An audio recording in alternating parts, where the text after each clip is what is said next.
The 110th edition of the Roy's Boys podcast starts right now. Carolina basketball family is the strongest there's ever been, there ever will be. Nate Humphrey hands Gingrich the ball. Pushes into Hubert Davis. 8 seconds. Davis trying to get free. Over to Fox. Fox, baseline. Up for the shot. Good! Off the glass! Oklahoma calls timeout, but the game is over! The game is over! Carolina has upset number 1 Oklahoma! And ready on his second attempt. That one is no good. They battle for it. Loose ball. Recovered Marvin. He scores! With 20 seconds left to play, goes back to Michael Jordan. Jumper from out on the left. Good! 63-62, 13, 12, 11. Georgetown with one timeout. Fred Brown looking. Oh, way to Worthy. Worthy 5. The Tar Heels are going to win the national championship. Carolina with foul. He takes the timeout. They're out of timeout. Technical foul. Technical foul. Brown gets it into Williams. Here comes Williams front court. Williams on the drive. Gets it back out to head. Long outside shot. Short rebounded. May. It's over. Carolina has won the national championship. And how about them Tar Heels? They are the national champions. The Tar Heels are the national daggum champions. You competed. And that's what it takes to win big-time games. You've got to compete. You do it with your brain, and you got to do it with your heart, too. And that's pretty doggone good. From QCBroadcasting.com, this is the Roy's Boys podcast with your host, Josh Marlowe. Hey everybody, welcome you into another edition of the Roy's Boys podcast. We are powered by Carolina Electrical Services. Before we get started, I want to thank Anthony for taking you through the Boston College recap following the Saturday loss at home to BC and getting you ready for Monday's loss at Florida State. Anthony, you did a great job. People listened, people liked, you touched lives. There it is. You made them smarter basketball fans. Sure. There wasn't a whole lot of analysis in there, but yeah. I think a lot of that was inspiration from me, what I've taught you in our year or so of doing this show together. Oh, that's it right there. It has nothing to do with the fact that I host a football podcast, and I've been doing that for 2 years. But Nope. Yeah, sure. It's all me. Shocking that the ego comes out within the first minute of the Yeah. podcast. Yep. So we got to talk about a loss. Again. And another frustrating loss. I was listening to Jones Angel in the postgame talking with Eric Montross, and the theme of this year is that in every game it's been one thing or another that's hindered Carolina from winning. Whether it's one game they didn't have the full roster, or they didn't make free throws. In this game, it was they went 11 minutes without making a shot. That is extremely hard to do at any level of basketball. I mean, not even high school goes through that kind of drought. And Carolina did it, and they looked as out of sync as they've looked all year long.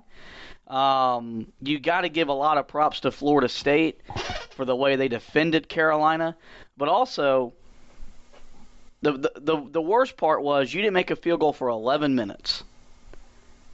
And with 5 minutes to go, you had a chance to win the game. And in a game that you needed to win after blowing an opportunity at home to Boston College, you weren't tough enough to make plays, and you lose on the road, and now you're 10-12. You're tied for last in the ACC, and it's not getting any easier. Yeah, no, I mean, that's pretty spot on from what we saw from them the other night. I mean, look, second time this year that they've had a stretch where they've missed 15 shots in a row or more. That's just unheard of in previous years. Like, that's not how Roy Williams' offenses usually roll. And, yeah, you got to give credit to Florida State. We talked about it. I talked about it on the podcast coming in. They were one of the better defensive teams in the country. But here's the thing. Carolina did what they were supposed to do for what's made Florida State so successful, took care of the basketball. Florida State came in averaging 18 turnovers forced per game. Carolina turned it over 9 times. When you needed to make shots, you couldn't. And, this offense, the last 2 games, has looked horrible. There's no denying that. If you think that that's not the truth, I don't know what to tell you. and we're going to get into this conversation pretty heavily. I know it's going to come up on this podcast, but I mean, look, people have to just be open-minded that right now, this team, if we're being honest, the team that was out there against Miami and against State, somehow blanking on that, they probably would have won both games.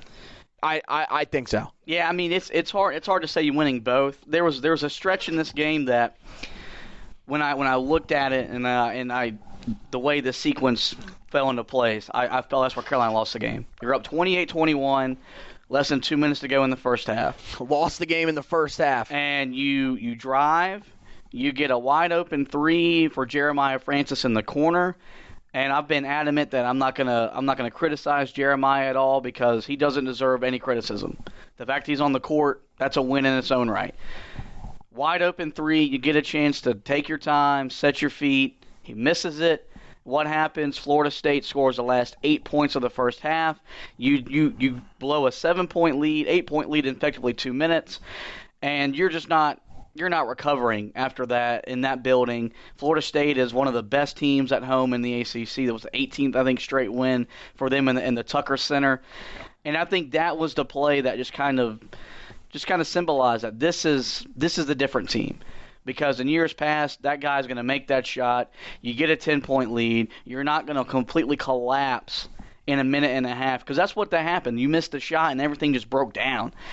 And that was the best way to signify this team, is the inability when something goes wrong to be tough enough to get yourself out of the rut and fix it. And you said we were going to get into the discussion about the issues with this offense. Cole Anthony returned on Saturday, and it felt like it was the right time for him to be back in the lineup. You've won 2 in a row. You're 500 overall in the year. You're starting to play better basketball. You've got a legitimate chance to now make a run at this thing. You lose at home to Boston College. I know Garrison Brooks missed 7 free throws, but Cole Anthony not efficient from the field. Was 14-14 from the foul line. You go to Florida State, one of the best defensive teams in college basketball. Anthony, 5 of 22 from the field, 3 of 10 from 3, 3 of 8 from the foul line. My biggest problem with all of that isn't that he took 22 shots. It's not that he took 10 three-pointers. Armando Bacot, 3 field goals attempted, all in the first half. Garrison Brooks, 8 field goals attempted, and he had 4 offensive rebounds. Right. There was no offense initiated through the big guys. That's where this offense needs to go for 40 minutes. Cole Anthony's good enough to make a play on his own, yes. He's not good enough for 40 minutes to play isolation basketball when you're going to get double and triple team and make plays and this team be successful. And if you're going to drive the lane, be a man. You're not going to get calls just throwing the ball up there. They don't give a crap that who especially you are. not this year. Yeah, they don't give a crap They've been who a lot you are, tighter. how talented you are. They don't care. If you're gonna drive the ball, be tough enough to finish the play. And Carolina as a team is more talented with him on the floor. Carolina as a team is better with him on the bench. It's not team basketball. It is one guy doing everything with 4 guys standing around. Right. I can, why aren't the guys moving? Why? Well, when Garrison Brooks busts his butt down the court, gets deep position inside the post, and you just neglect to give him the ball, well, I don't expect you to keep trying. Doesn't matter. No, you got it. That's how it works. Look, this is not all Cole's fault. A big part of it is. I think that there's an argument to say yes, but he's not the only reason that this team is struggling right now. You still have to move without the basketball. You still got to be able to make shots. He's going to give you the ball. That's how it works. He's given the ball up at times. Very rare. Be that. And guess what? Nah. They still haven't been effective. You want to blame it all on him? That's fine. This team as a whole right now is just not playing together. That's their own fault. They're a better team with him injured. With him on the bench. I think there's a lot of talent there.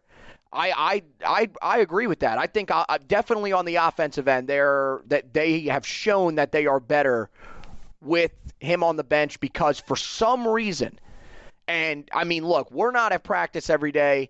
We don't follow these guys around campus every day. We don't know what their mindset is.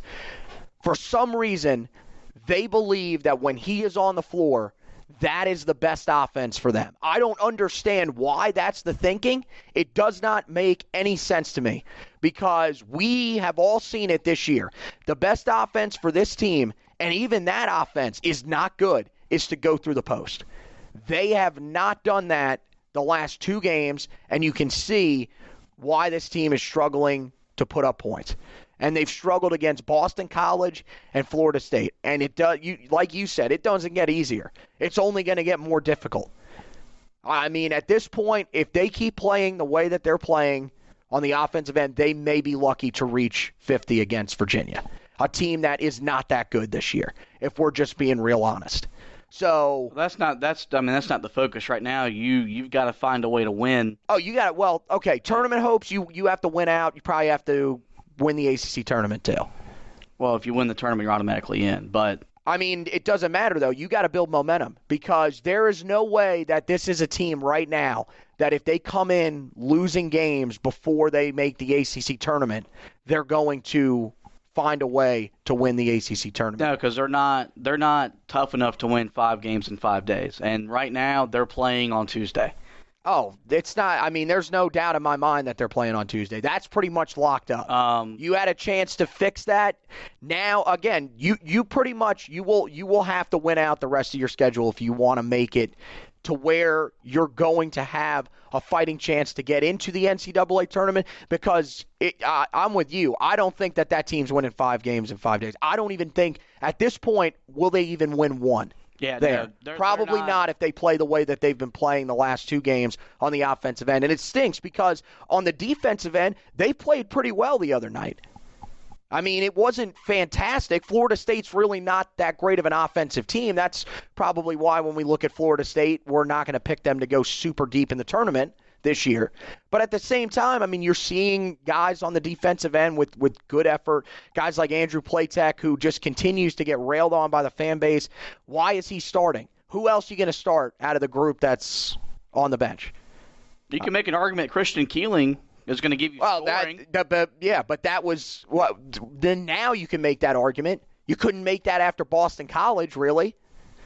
I mean, he played well against Boston College, but now, you could probably make that argument because this is the best stretch that we've seen from Keeling all season. It looks like he's, finally been able to find his groove just a little bit, and that's helpful. But I mean, this team right now, again, I understand the ball is not moving with Cole Anthony on the floor.